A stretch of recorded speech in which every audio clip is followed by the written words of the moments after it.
Call to order the meeting of the East Grand Forks City Council work session for Tuesday, February 22nd, 2022.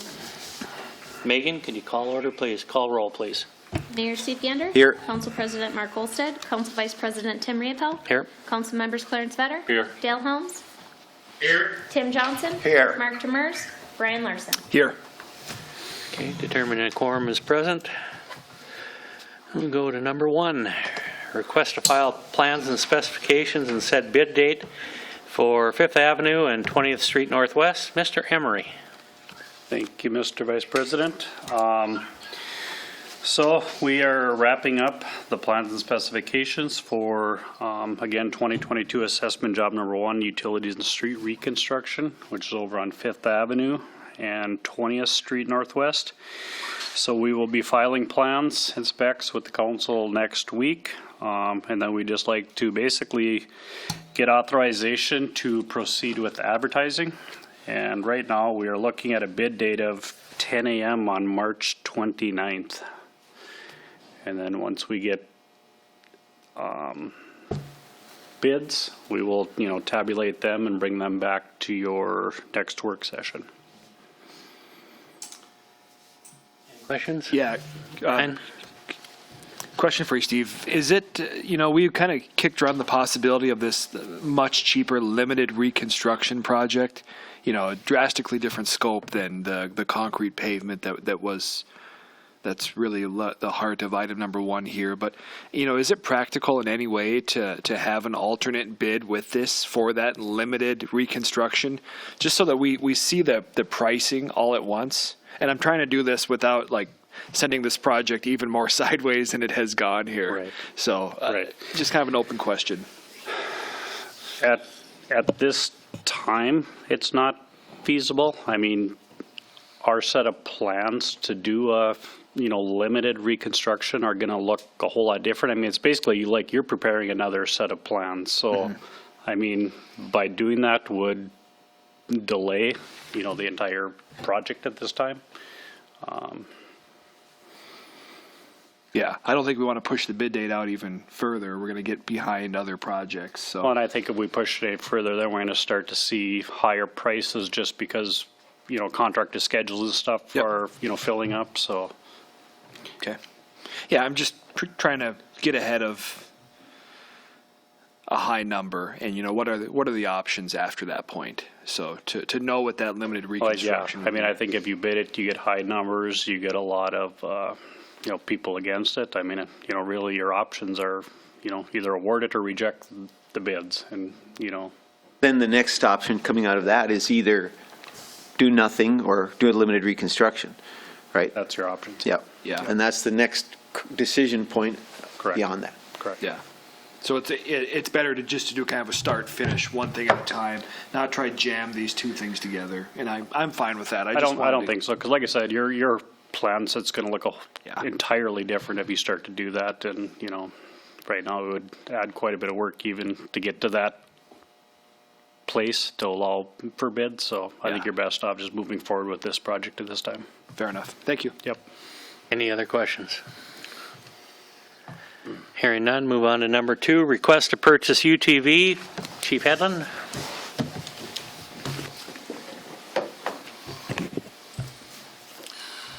Thank you.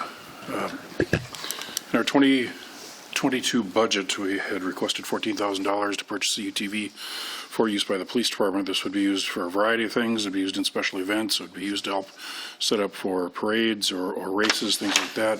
It would also be used for both reactive and proactive patrol in the Greenway. This is something I think we've needed for a long time. Budget, unfortunately, I contacted 2 dealers that had state bid pricing for UTVs, and unfortunately their prices did come in a little bit above. The Polaris Ranger is from Lakes Area Power Sports in Walker, Minnesota. They have the Polaris portion of the state bid on this. For the unit that we were looking at, that came in at $14,593.64. And RDO Equipment, based out of Moorhead, for the dealer that handles UTVs, had a very, very similar. The 2 units are almost identical in all reality. John Deere UTV at $15,093.27, so basically $500 difference. To add lights and sirens, we would go through Guardian Fleet Supply. They're the company that we use to outfit our squad cars, and their bid for that was $2,041.89. So that would get, if we went with the Ranger, the lower cost of the two vehicles, the total cost would be $16,635.53. At our department head meeting, I did speak to Mr. Huttunen from the Parks and Rec Department, and they do have a Ranger. He said they did run into a bit of an issue, and that Revolution's Power Sports in Grand Forks will no longer service the Rangers for whatever reason, variety of reasons.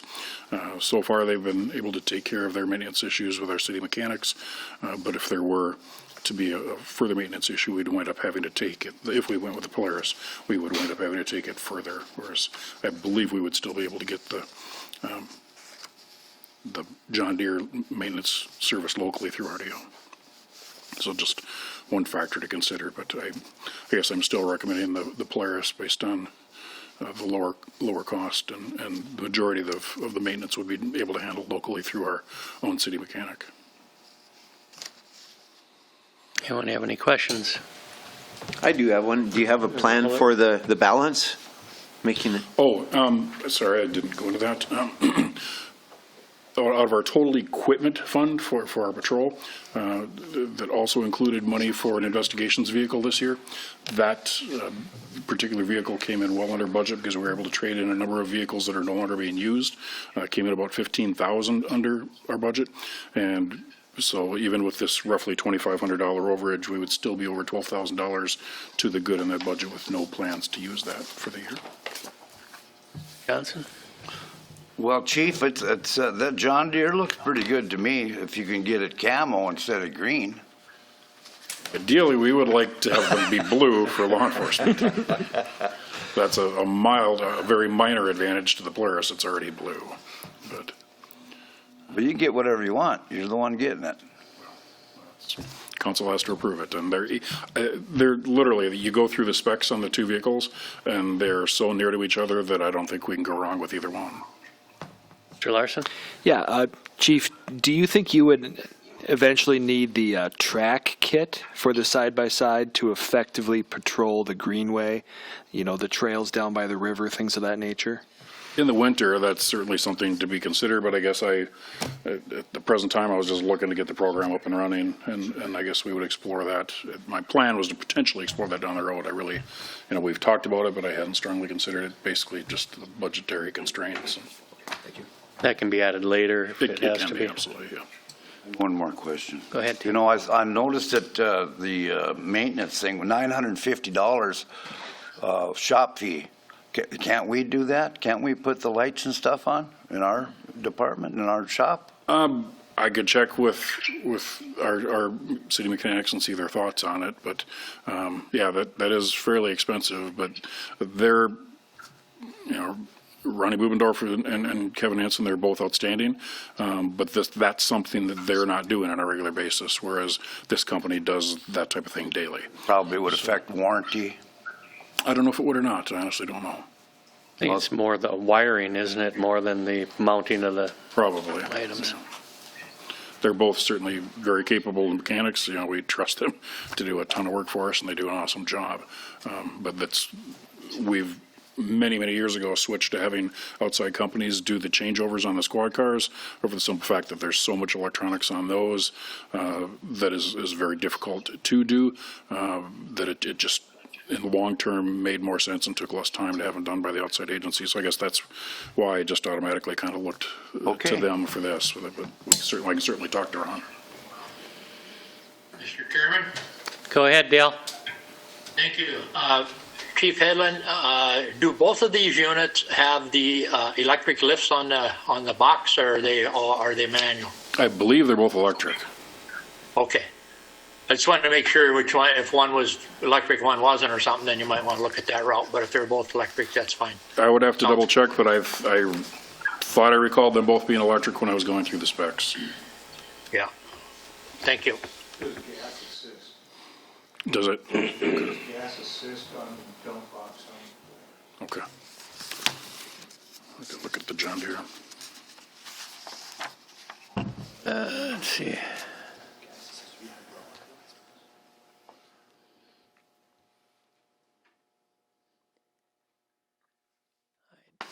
Let's see it.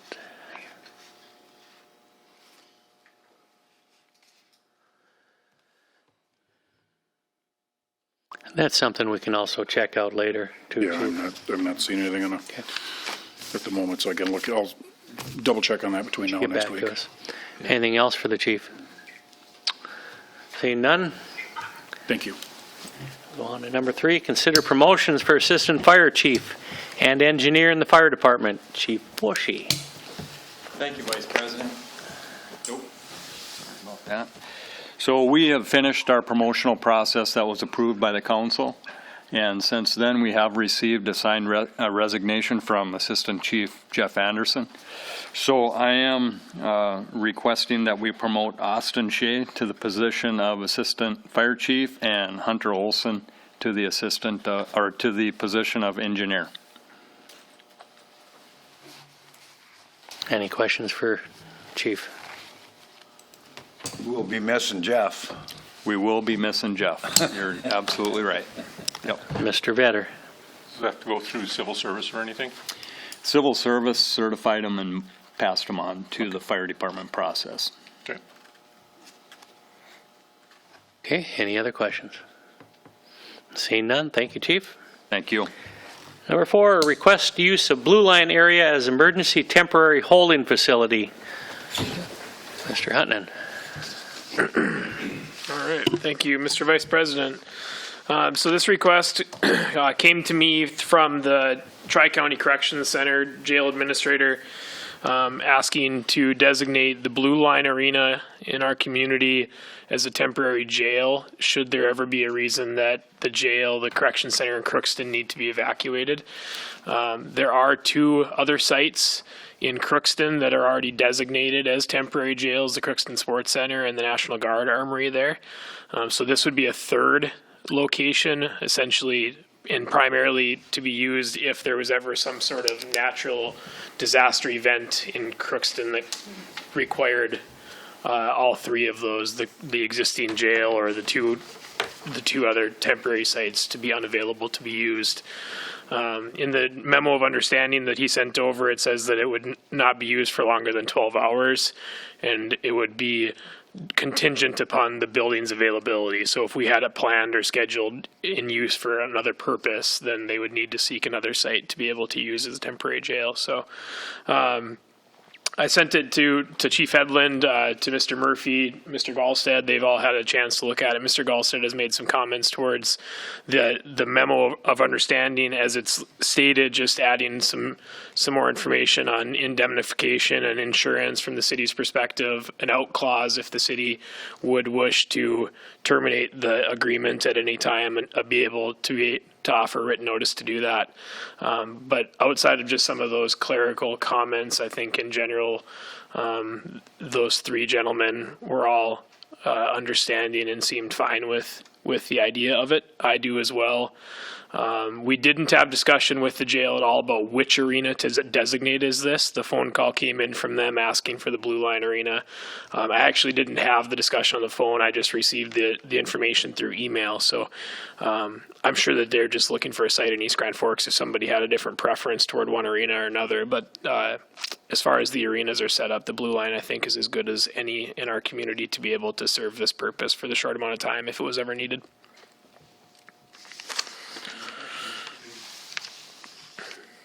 Hearing none, move on to number 5. Consider canopy roof replacement at Senior Citizen Center. Mr. Hunt. Okay, thanks again, Mr. Vice President.